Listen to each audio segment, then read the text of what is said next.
Mungkin dia pernah menjauh darimu, memilih diam, atau bahkan bersikap seakan tidak peduli. Dari luar, semua itu tampak seperti tanda bahwa segalanya telah usai. Namun apa yang terlihat di permukaan seringkali menipu. Di balik sikap yang tampak dingin itu, ada perasaan yang tidak pernah benar-benar pergi, hanya bersembunyi di ruang batin yang paling sunyi. Apa yang sebenarnya dia rasakan jauh lebih dalam dari apa yang terlihat. Ada bagian dari dirinya yang terus memanggil namamu, meski bibirnya menolak untuk mengucapkannya. Setiap keputusan yang ia ambil, sadar atau tidak, selalu bersinggungan dengan energimu. Dan sentuhan itulah yang membuat dia tidak bisa sepenuhnya melepaskanmu, meskipun telah berulang kali mencoba. Kamu bukan sekadar orang yang pernah hadir lalu berlalu. Kamu bukan sekadar cerita lama yang bisa ditutup dan disimpan. Ada sesuatu dalam dirimu yang mengubah caranya memandang hidup. Kehadiranmu bukan hanya mengisi waktu, tetapi mengguncang kesadarannya, membuka ruang-ruang dalam dirinya yang sebelumnya tak pernah ia sentuh.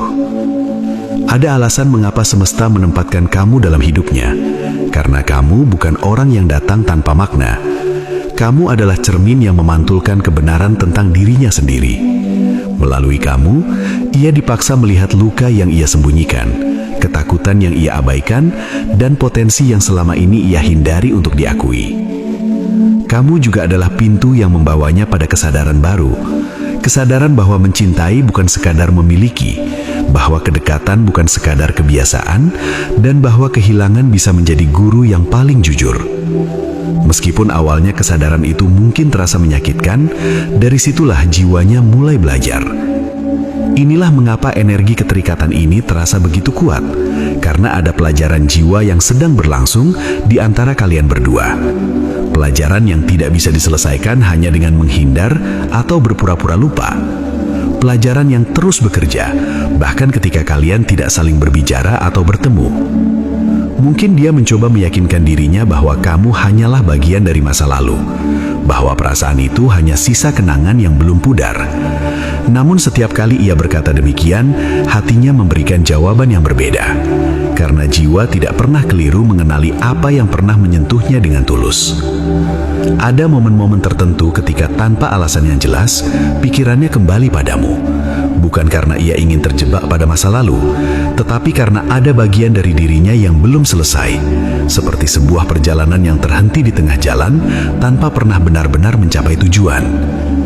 Kamu meninggalkan jejak bukan karena kamu sempurna, tetapi karena kamu hadir dengan keaslian. Kamu datang tanpa topeng, mencintai tanpa pamrih, dan memberi tanpa menghitung. Energi seperti itu tidak mudah dilupakan, karena ia menyentuh lapisan jiwa yang jarang disentuh oleh orang lain. Bagi dirinya, kehilanganmu bukan sekadar kehilangan seseorang, tetapi kehilangan bagian dari dirinya sendiri. Bagian yang hidup ketika bersamamu, bagian yang merasa dilihat, didengar, dan diterima apa adanya. Itulah sebabnya, meskipun waktu terus berjalan, kamu tidak pernah benar-benar menjadi masa lalu baginya. Dan di titik ini, semesta ingin kamu memahami satu hal penting. Jika seseorang tidak bisa melepaskanmu begitu saja, itu bukan karena kamu menahan atau berharap, melainkan karena kehadiranmu membawa makna yang dalam. Kamu bukan sekadar masa lalu, kamu adalah pengalaman jiwa yang meninggalkan jejak abadi, baik di dalam dirinya maupun di dalam perjalanan hidupmu sendiri.